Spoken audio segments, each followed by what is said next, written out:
At eto na nga guys, ang request ng aking mga anak na magluto daw po ako ng siomay. At ayan guys, nilutuan ko na nga po sila at nagluto na rin po ako ng bola-bola guys na pang-ulam po nila. At eto lang po ang aking mga hinanda. Meron po akong 1/4 na boneless na manok. Ilalagay ko na po sa aking gilingan at maglalagay din po ako ng carrots. Yung marami-rami nga po guys ang aking carrots at maglalagay din po ako ng sibuyas. Pag may sibuyas, may bawang din guys at naglagay rin ako ng onion leeks at maglalagay din guys ako ng celery para mango ang ating ginili. Naglagay na rin po ako sa pampalasa ng kaunting asin at paminta. Maglalagay rin po ako ng kaunting betsin at nor seasoning. Hindi po mawawala yan guys. Pangpasarap sa ating mga niluluto at uumpisahan na natin gilingin. Nakakabuti rin pala guys sa isang banda ang meron kang gilingan, nakakasave ka ng oras. At yung nga pong gilingan ko ay gamit na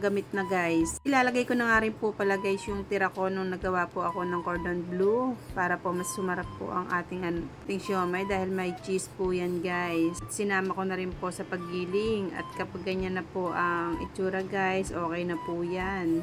At mag-uumpisa na nga po akong magbalot guys. Medyo nangangapa po ako dyan sa una magbabalot. Kasi guys, first time ko lang talaga gumawa ngayon ng siomay. Basta po para sa tingin ko, okay na po yung balot ko guys.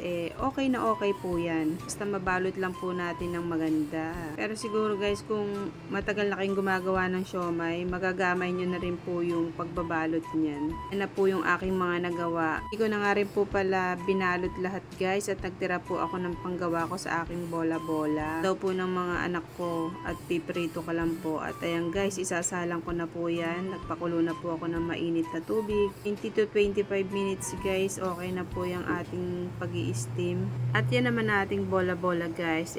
Bilog-bilog ko na po. At ayan na po ang ating siomay guys. Okay na po. Luto na po ang ating siomay. Luluto na rin po natin yung ating bola-bola guys. Para may maiulam naman ang ating mga bagets. At kapag ganyan na ang kulay, golden brown, okay na yan guys. At ayan na po ang ating naluto. Hi guys, ito na po yung niluto ko na siomay.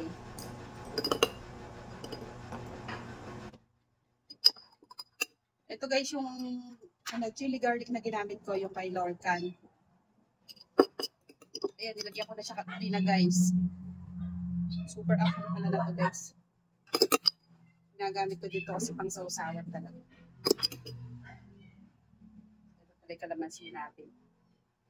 Baka na lang natin siya ng kalamansi. Para lang sumalap ang ating siomay.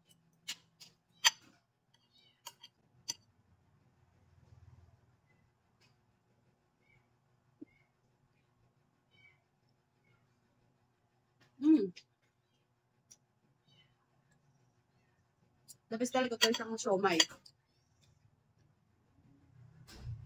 So, kasi guys, ginamit ko dito, simpleng ano lang. Simpleng mga ingredients lang po yung ginamit ko dito. Hindi ko kasi guys nilagyan ng mantika yung lalim ng steamer kaya nagkakaganito sila. Pero sa last guys, talagang panalong panalo po.